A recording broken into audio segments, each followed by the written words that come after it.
ইয়াসমিন ডোরা, আমি জাতীয়তাবাদী দলের একনিষ্ঠ কর্মী। আমি ঢাকা ৮ আসন থেকে নমিনেশন চেয়েছি। সেই সুবাদে আজকে এসেছি। আপনারা সবাই জানেন আজকে সাক্ষাৎকারে আমি একজন ন্যাশনাল খেলোয়াড় হিসেবে, এখানে গায়িকা নায়িকা অনেকেই এসছেন। একটা বিষয় দেখলাম যে খেলোয়াড় আমি মনে হয় একলাই এসছি। এটা হচ্ছে আমার একটা বিষয়, কিন্তু দুঃখের বিষয় সেটা আমি আমার নেতার সামনে বলতে পারিনি। এটা আমার ব্যর্থতা, নেতার কোনো ব্যর্থতা নয়। তার কারণ আমাদেরকে 2 মিনিট করে সময় দেওয়া হয়েছিল। ফার্স্টে বলতে বলা হয়েছে যে আমার পোস্ট পজিশন কি, যেহেতু আমার কোনো পোস্ট পজিশন রানিং নেই, আমি একটু থমকে গিয়েছিলাম, জন্য বলা হয়নি।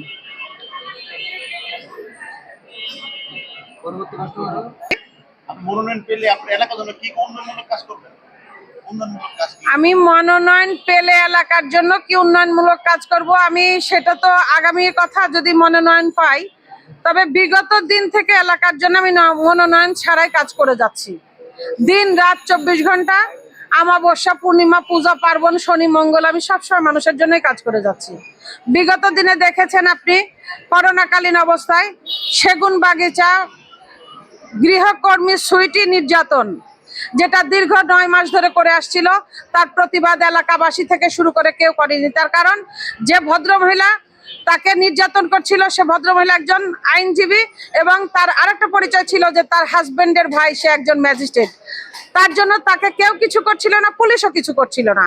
কিন্তু সেই মুহূর্তে যখন তাকে নির্যাতনের চরম সীমায় পৌঁছে যায়, আমি উদ্যোগ নিয়ে আপনাদের মতো সব সাংবাদিক ভাইদেরকে ডেকে নিয়ে, পুলিশকে ডেকে নিয়ে তাদেরকে অ্যারেস্ট করাতে সক্ষম হয়েছিলাম। এবং সেই সময়টা মানুষ একত্রে জমায়েত হওয়া নিষেধ ছিল, সেটাকে উপেক্ষা করে আমি 80 হাত ব্যানার বানিয়ে পরের দিন 2000 লোকের সমাগম করে রাত্রে 2টোর সময় আমি থানা ঘেরাও করেছিলাম। এবং পরের দিন আমি রিপোর্টার্স ইউনিটির সামনে মানববন্ধন করে তাদেরকে শাস্তি দিতে সক্ষম হয়েছিলাম।